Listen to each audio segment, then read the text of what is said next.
மத்திய கிழக்கில் நிலவும் போர்ச்சூழல் காரணமாக நாட்டிற்கு வருகை தரவிருந்த 768 விமான பயணங்கள் இதுவரையில் ரத்து செய்யப்பட்டுள்ளதாக சுற்றுலாத்துறை பிரதி அமைச்சர் ருவன் ரணசிங்க தெரிவித்துள்ளார்.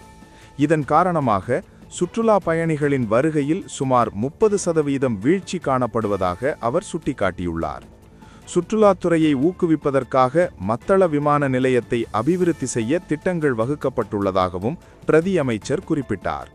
இதேவேளை மத்திய கிழக்கு பிராந்தியத்தில் ஏற்பட்டுள்ள போர் நிலைமையினால் நாட்டின் ஏற்றுமதி துறையிலும் பாதிப்பு ஏற்பட்டுள்ளதாக ஏற்றுமதி அபிவிருத்தி சபை தெரிவித்துள்ளது.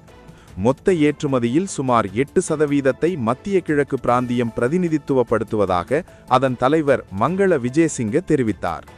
இந்த நெருக்கடி மேலும் தீவிரமடைந்தால் ஈரானுக்கு ஏற்றுமதி செய்யப்படும் 35% தேயிலையை வேறு நாடுகளுக்கு திசை திருப்புவது குறித்து ஆலோசிக்கப்பட்டு வருவதாகவும் அவர் குறிப்பிட்டுள்ளார்.